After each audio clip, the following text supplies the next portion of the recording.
Hello दोस्तों, जय हिंद, जय भीम, जय संविधान। एक नई क्लास हम आपके लिए लेकर के आए हैं। ये जो सब्जेक्ट कोड है BSOE 143, सोशियोलॉजी की एक क्लास रहने वाली है, पर्यावरण समाजशास्त्र, एनवायरमेंटल सोशियोलॉजी। इसके अंदर हम कुछ महत्वपूर्ण प्रश्नों को जानेंगे, देखेंगे। ये प्रश्न कई बार पहले भी एग्जाम्स में आ चुके हैं और आगे भी आ सकते हैं। तो आप ये क्लास बहुत अच्छे से देखिएगा, समझिएगा। और जो फर्स्ट टाइम व्यूवर हैं, पहली बार हमारी क्लास से जुड़ रहे हैं, पहली बार हमारे पेज पर आए, मैं उन सभी से निवेदन करना चाहूँगा, कृपया आप हमारे पेज को सब्सक्राइब कर दीजिए, फॉलो कर दीजिए और हमारे वीडियो को लाइक कर दीजिए ताकि फ्यूचर में आने वाले जो वीडियोज़ हैं वो आप तक पहुँच सके। अब हम अपनी ये क्लास स्टार्ट करते हैं।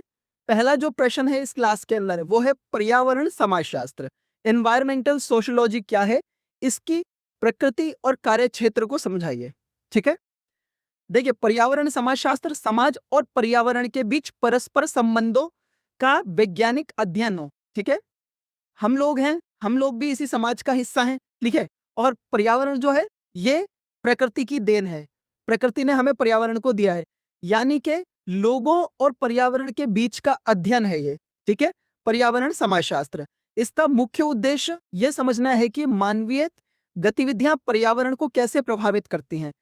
हम लोग जो भी गतिविधियां करते हैं, जो भी कार्य करते हैं, ठीक है? या हम अगर मान लीजिए अपने कार्य क्षेत्र में या नॉर्मल लाइफ में भी, सामाजिक जिंदगी में भी जो भी कार्य करते हैं, उससे क्या होता है, हमारा जो पर्यावरण है वो कहीं ना कहीं उससे मतलब कि उसके ऊपर उसका असर पड़ता है। ठीक है? और बदले में पर्यावरणीय परिवर्तन समाज को कैसे आकार देते हैं। जब ये पर्यावरण जो है एक तरीके से परिवर्तन लाता है अपने अंदर, तो समाज को भी वो एक आकार देता है। इसका कार्य क्षेत्र पारिस्थितिक समस्याओं के सामाजिक कारणों, पर्यावरण आंदोलनों और पर्यावरण असंतुलन के प्रभावों का अध्ययन करना है। ठीक है?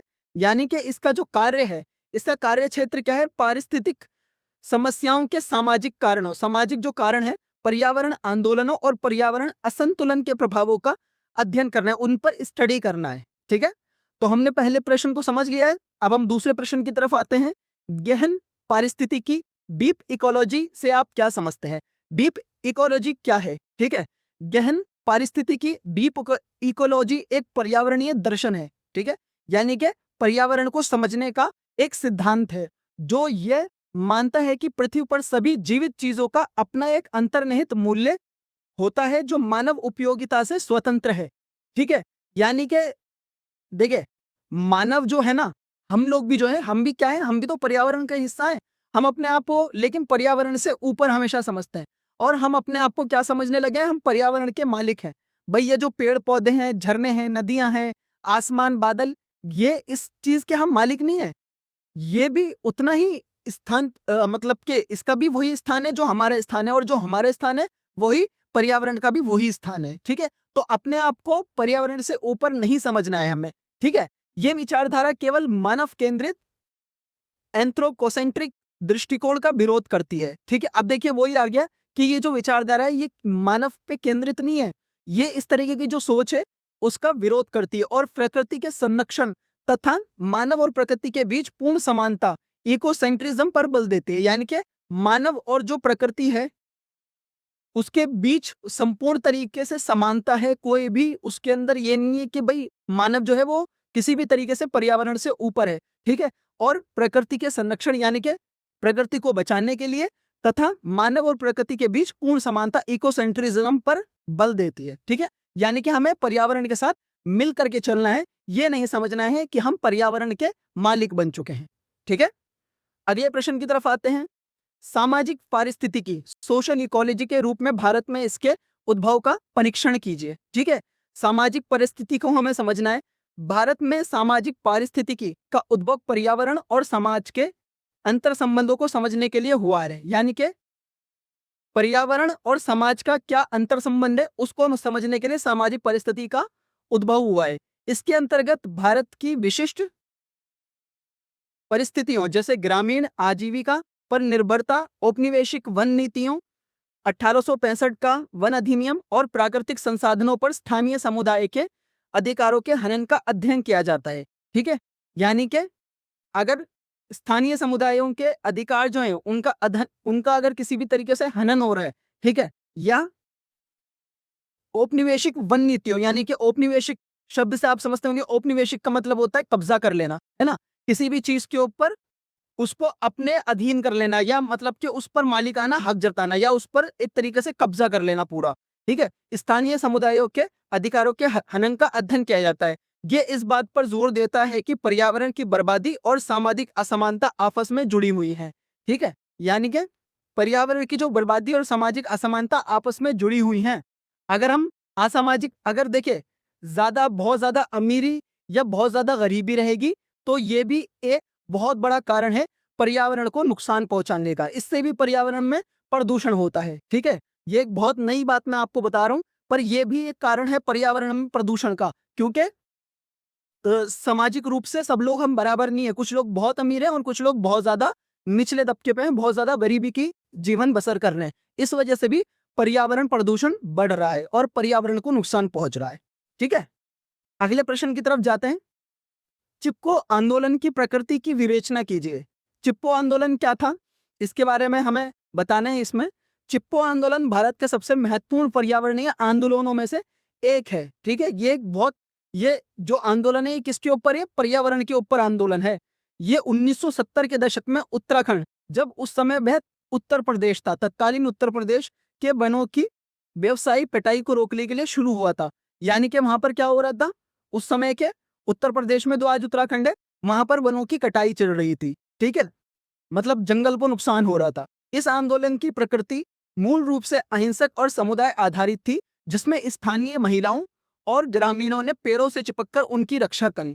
उस समय पर इस जो ये चिपको आंदोलन था, इसमें जो पार्टिसिपेट करा था, जो बढ़ चढ़ करके हिस्सा लिया था, वो वहां के स्थानीय लोग थे, स्थानीय महिलाएं थी, जिन्होंने इस आंदोलन के लिए बहुत ज्यादा संघर्ष किया था। यह मुख्य रूप से आजीविका की सुरक्षा और पर्यावरण संरक्षण की मांग से जुड़ा था। ठीक है, उन लोगों की क्या थॉट क्या थे, उन लोगों की क्या सोच थी कि भाई एक तो इससे पर्यावरण का संरक्षण हमें करना है, पर्यावरण को बचाना है हमें। क्योंकि देखो, अगर जंगल नहीं रहेंगे, पेड़ नहीं रहेंगे, पौधे नहीं रहेंगे, तो क्या होगा उससे, भाई उससे तो एक तरीके से ग्लोबल वार्मिंग पर उसका बहुत तगड़ा असर पड़ेगा ना। भाई वनों को तो रहना जरूरी है ना, उससे जंगल से जानवरों की भी हिफाजत होती है, जानवर भी सुरक्षित रहते हैं। अगर जंगल होंगे तभी तो जानवर होंगे ना, वरना तो शहरों में आ जाएंगे जानवर की। ठीक है, तो ये एक तरीके से वहां के लोगों ने क्या करा कि पेड़ों से चिपक गए थे कि नहीं, हम इन पेड़ों को नहीं कटने देंगे, तो इसीलिए इसका चिपको आंदोलन नाम रखा गया था।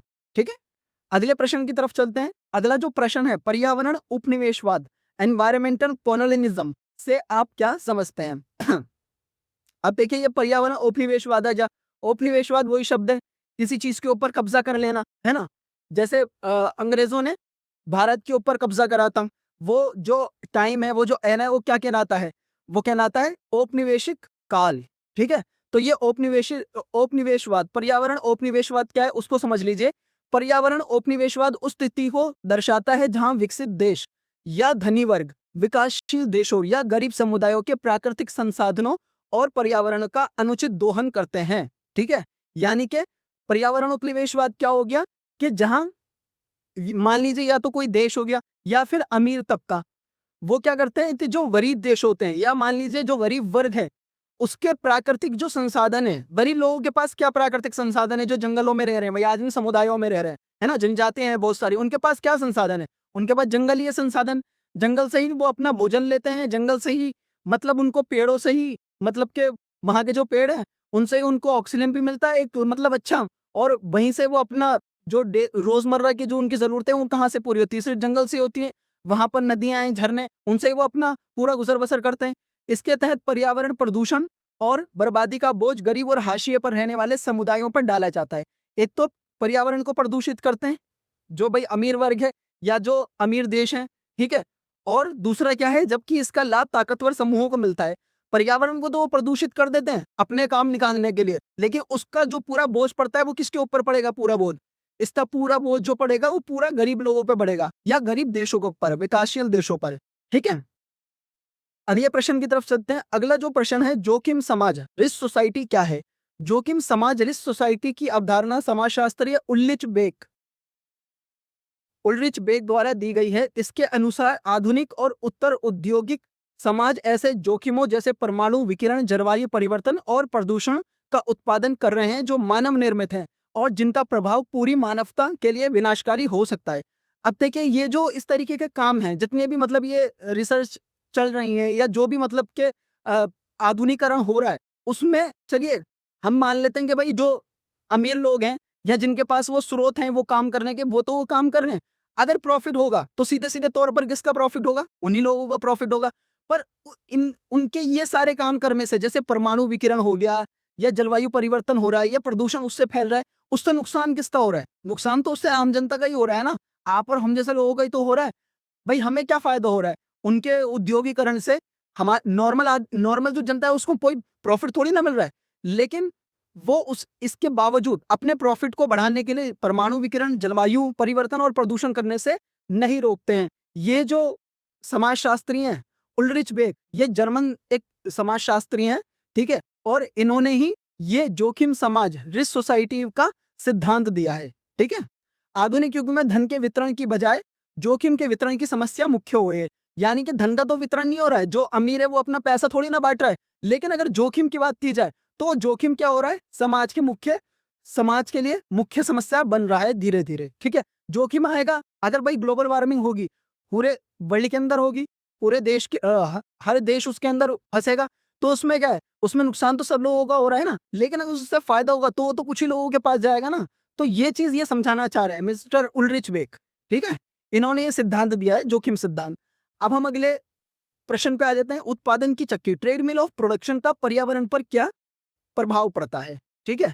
अब देखिए एक और समाजशास्त्री एलन श्नाइबर्ग, अमेरिका के मतलब के समाजशास्त्री हैं और ये जो हैं, ये एनवायरमेंटल सोशियोलॉजी के जनक कहा कहा जाता है इनको, ठीक है? इनके द्वारा क्या है, इनके द्वारा दी गई उत्पादन की चक्की की अवधारणा ये बताती है, ये जो पूरा थॉट प्रोसेस है, ये उत्पादन की चक्की, ट्रेडमिल ऑफ प्रोडक्शन, ये इनकी ही देन है। ये बताती है कि आधुनिक पूंजीवादी अर्थव्यवस्था लगातार आर्थिक विकास और लाभ कमाने के पीछे भागती है। यानी कि जो पूंजीवादी अर्थव्यवस्था है, जो पूंजीवादी लोग हैं, जो पूंजीवादी समाज है, वो क्या कर रहा है? वो पूरी तरीके से आर्थिक विकास और लाभ कमाने के पीछे भाग रहा है, ठीक है? इस निरंतर उत्पादन और उपभोग की प्रक्रिया के कारण प्राकृतिक संसाधनों का अत्यधिक दोहन होता है। मतलब प्राकृतिक संसाधनों का क्या हो रहा है? अत्यधिक दोहन मीन्स एक्सप्लॉइटेशन। इट मीन्स के बहुत ज़्यादा गलत तरीके से इस्तेमाल हो रहा है, ठीक है? और भारी मात्रा में कचरा व प्रदूषण उत्पन्न होता है, ठीक है? भई अगर ये लोग मान लीजिए कोई कोई भी पर्सन है, कोई फैक्ट्री भी चालू कर रहा है, फैक्ट्री से क्या हो रहा है? फैक्ट्री से भी तो प्रदूषण होता है, ठीक है? तो उससे क्या होता है, ये लोग अपना काम ये तो धड़ाधड़ काम करने पर उतारू हैं, ये तो ज़्यादा से ज़्यादा प्रोडक्शन करने पर उतारू हैं। लेकिन उससे उस प्रोडक्शन से, उस कार्य से कितना ज़्यादा प्रॉब्लम क्रिएट हो रहा है, पर्यावरण कितना ज़्यादा प्रदूषित हो रहा है, इस बात से इनका कोई लेना-देना नहीं है, ठीक है? जिससे पर्यावरण को अपूरणीय क्षति पहुँचती है, ठीक है? तो ये मैंने आपको कुछ महत्वपूर्ण प्रश्न करवाए हैं। इन महत्वपूर्ण प्रश्नों को आप अच्छे से अंडरस्टैंड करिएगा, अच्छे से समझिएगा। ये जो मैंने आपको क्लास के अंदर जो भी समाजशास्त्रियों के नाम बताएँ, इन समाजशास्त्रियों के नाम आप अच्छे से याद रखिएगा, क्योंकि जब आप अपना आंसर राइटिंग करेंगे, बाय चांस अगर इसमें से कोई भी सवाल आता है इस तरीके का, या आपसे पूछा जाता है भई उत्पादन की चक्की, ट्रेडमिल ऑफ प्रोडक्शन, ये किसका सिद्धांत है? अगर आपने वहाँ पर ये एलन श्नाइबर्ग लिख दिया, इट मीन्स जो आपके एग्ज़ाम चेकर हैं या जो आपकी आंसर शीट चेक करने वाले हैं, वो समझ जाएँगे कि आपने इसके बारे में बहुत अच्छे से पढ़ रखा है और आपको अच्छे मार्क्स मिल सकते हैं। तो हमारे वीडियोज़ लाइक कर दिया करिए, वीडियो पे कमेंट कर दीजिए करिए हमें एप्रिसिएशन के लिए, पेज को फॉलो कर दीजिए ताकि आने वाली वीडियोज़ आप तक पहुँच सकें। Thank you so much.